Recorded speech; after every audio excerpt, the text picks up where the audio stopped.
دنیا میں کتنا غم ہے۔ ایک عورت اپنے اکلوتے بیٹے کے ساتھ اپنی دنیا میں مگن خوش و خرم زندگی گزار رہی تھی کہ ایک دن اس کا بیٹا خالق حقیقی سے جا ملا۔ عورت کے لیے کل کائنات اس کا بیٹا چھن جانا ایک ناقابل برداشت صدمہ تھا۔ اس کا ذہنی نظام قدرت کو ماننے کے لیے تیار نہیں تھا۔ وہ روتی پیٹتی گاؤں کے حکیم کے پاس گئی اور کہنے لگی، میں اپنی ساری جمع پونجی خرچ کرنے کو تیار ہے، بس میرا بیٹا لوٹ آئے۔ حکیم صاحب، آپ کوئی ایسا نسخہ بتا دے جس سے میرا بیٹا دوبارہ زندہ ہو جائے۔ حکیم صاحب اس غمزدہ عورت کی حالت دیکھ چکے تھے۔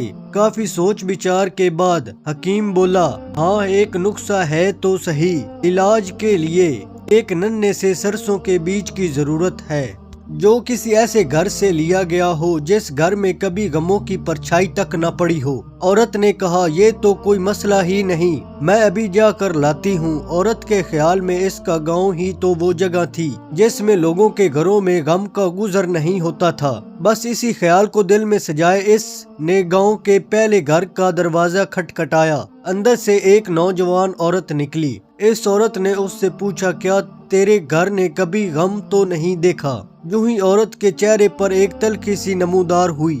اس نے دکھ بھری مسکراہٹ چہرے پر لاتے ہوئے کہا، میرا گھر ہی تو ہے جہاں زمانے بھر کے غموں نے ڈیرا ڈالا ہوا ہے۔ پھر وہ کہنے لگی کہ کس طرح اس کے خاوند کا انتقال ہوا جو اس کے پاس 4 لڑکے اور لڑکیاں چھوڑ کر مر گیا۔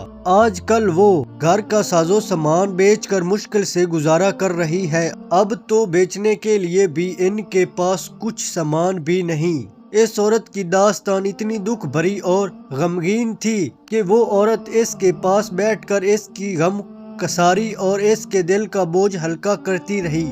مغرب سے پہلے یہ عورت ایک اور خاتون کے گھر میں داخل ہوئی جہاں ایک اور صدمہ اس کے لیے یہیں منتظر تھا۔ اس خاتون کا شوہر ایک خطرناک مرض میں مبتلا تھا۔ گھر میں بچوں کے لیے کھانے پینے کا سامان موجود نہ تھا، بلکہ یہ بچے اس وقت بھی بھوکے تھے۔ یہ عورت بھاگ کر بازار گئی اور جیب میں سے جتنے پیسے تھے ان پیسوں سے کچھ دالیں، آٹا اور گھی وغیرہ خرید کر لائی۔ اس خاتون کے ساتھ مل کر کھانا پکوایا اور بچوں کو شفقت سے کھلایا۔ کچھ دیر دل بہلانے کے بعد وہ کل شام کو پھر ملنے کا وعدہ کر کے گھر سے نکل گئی۔ یہ عورت ایک گھر سے دوسرے گھر اس امید سے چکر لگاتی رہی کہ کوئی ایسا گھر مل جائے جس پر کبھی غموں کی پرچھائی نہ پڑی ہو۔ گزرتے دنوں کے ساتھ یہ عورت بستی کا ہر گھر دیکھ چکی تھی، پر اس کو ایک گھر بھی ایسا نہ ملا جہاں کوئی غم نہ پہنچ سکا ہو۔ وہ لاشعوری طور پر دوسروں کے غموں میں شریک ہو کر ان کے غموں کا مداوا بنتی چلی گئی اور اپنے غم کم لگنے لگے۔